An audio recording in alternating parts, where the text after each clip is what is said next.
আজ আমি একেবারে নতুন স্বাদের মাছের রেসিপি শেয়ার করব। সম্পূর্ণ নতুন রেসিপি। কথা দিচ্ছি আগে কখনোই এই রকম নতুন স্বাদের রেসিপি আপনারা খাননি।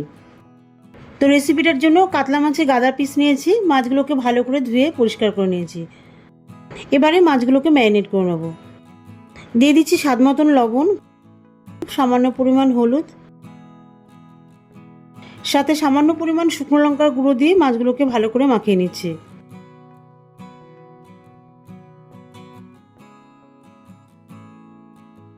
মাছগুলো চারপাশ লবণ হলুদ শুকনো লঙ্কা দিয়ে ভালো করে মাখিয়ে নিয়ে 10 মিনিট রেখে দেবো।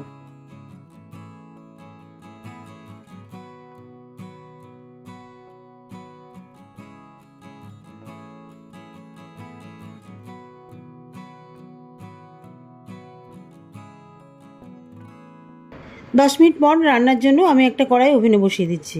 পরিমাণ মতন সর্ষে তেল দিয়ে দিয়েছি। এর সাথে সামান্য একটু হলুদ দিয়ে দিচ্ছি। হলুদ গুঁড়ো তেলের মধ্যে ভালো করে মিশিয়ে দিচ্ছি, তাহলে মাছগুলো ভাজার সময় কড়াইয়ে লাগবে না আর ফাটবে না।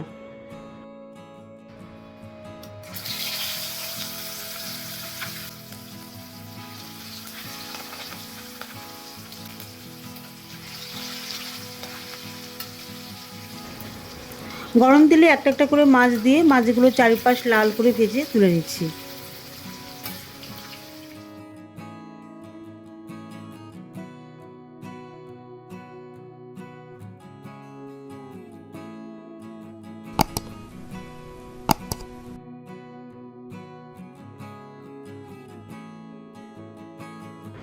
এই তেলেই ফোড়ন দিচ্ছি কয়েকটা কারি পাতা আর হাফ চা চামচের মতন কালো সর্ষে। সর্ষে আর কারি পাতাটাকে ভালো করে ভেজে নিতে হবে যতক্ষণ না খুব সুন্দর একটা ফ্লেভার আসবে।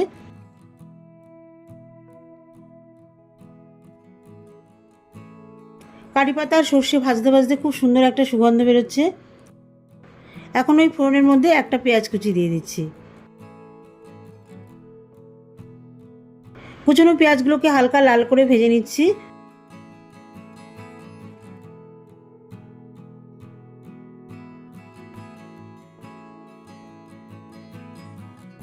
এরপর পেঁয়াজ কুচির মধ্যে 5-6 কোয়া রসুন কুচি দিচ্ছি।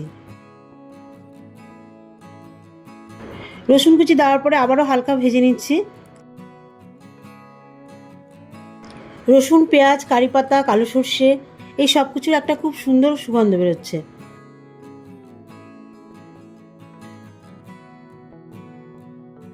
এখন এর মধ্যে দিয়ে দিচ্ছি 1 চামচ মতন আদা বাটা, 1 চামচ জিরে গুঁড়ো, হাফ চামচ ধনে গুঁড়ো, হাফ চামচেরও একটু কম পরিমাণে কাশ্মীরি শুকনো লঙ্কার গুঁড়ো দিয়ে দিচ্ছি। সাথে মশলাটা কষানোর জন্য সামান্য একটু জল দিয়ে দিচ্ছি।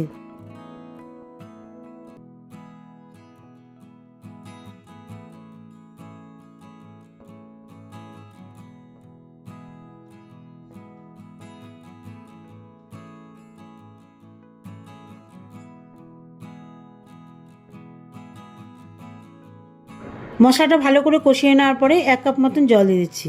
খুব বেশি জল দেবো না, এই মাছের রেসিপিটা অতিরিক্ত জল দিলে ভালো লাগবে না, তাই অল্প একটু জল দিয়েছি। দিয়ে দিচ্ছি স্বাদ মতো লবণ।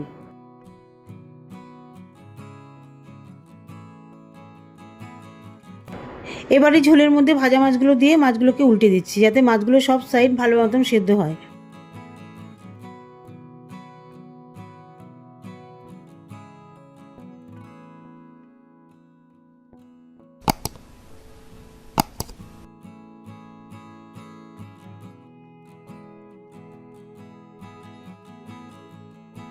ঝোলটা ফোটার জন্য 5 মিনিটের জন্য ঢাকনা দিয়ে দেবো।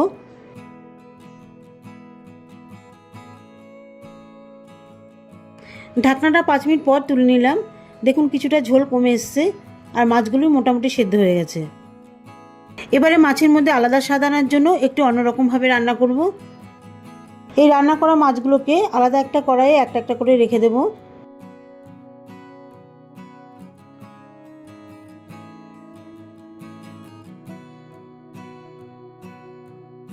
মাছের যে গ্রেভিটা রয়েছে এই গ্রেভিটা মাছের উপরে দিয়ে দেবো।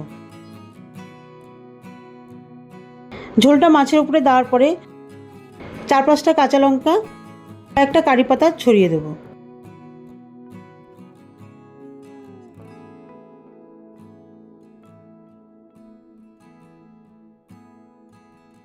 এখন একটা ডেকচিতে অর্ধেকটার মতন জল দিয়ে ওভেনে বসিয়ে দিচ্ছি। এবারে মাছের কড়াইটা ডেকচির ওপর বসিয়ে দেবো আর ঢাকনা চাপা দিয়ে দেবো। 15 মিনিট মাছটাকে স্টিম করে নেব। 15 মিনিট স্টিম করা হয়ে গেলে ঢাকনাটা তুলে আপনাদের দেখাচ্ছি। এই যে ভাপে নিয়েছি মাছটাকে, এতে করে মাছের মধ্যে একটা নতুন স্বাদ আসবে আর খুব সুন্দর একটা সুগন্ধ আসবে আর খেতেও দারুণ লাগবে। তাহলে দেখলেন তো, শুরু থেকে শেষ পর্যন্ত মাছটা আমি পুরোটাই নতুনভাবে নতুন স্বাদে তৈরি করেছি। ঠিক এইভাবে আপনারা বাড়িতে মাছ রান্না করে খান। আমি কাতলা মাছ দিয়ে করেছি, আপনারা চাইলে রুই মাছ দিয়েও করতে পারেন বা বাটা মাছ, রুই পোনা মাছ এইসব দিয়েও করতে পারেন, অসাধারণ লাগবে। এরকম নতুন স্বাদের এক পিস মাছ যদি আপনার পাতে পড়ে, আপনার গরম গরম ভাতের সাথে আর কিছুই লাগবে না। দেখা হবে পরবর্তী ভিডিওতে নতুন কোনো রেসিপি নিয়ে। ভালো থাকবেন, সুস্থ থাকবেন আর আমার চ্যানেলটিকে লাইক, কমেন্ট ও সাবস্ক্রাইব করে আমার পাশে থাকবেন আর অবশ্যই শেয়ার করবেন।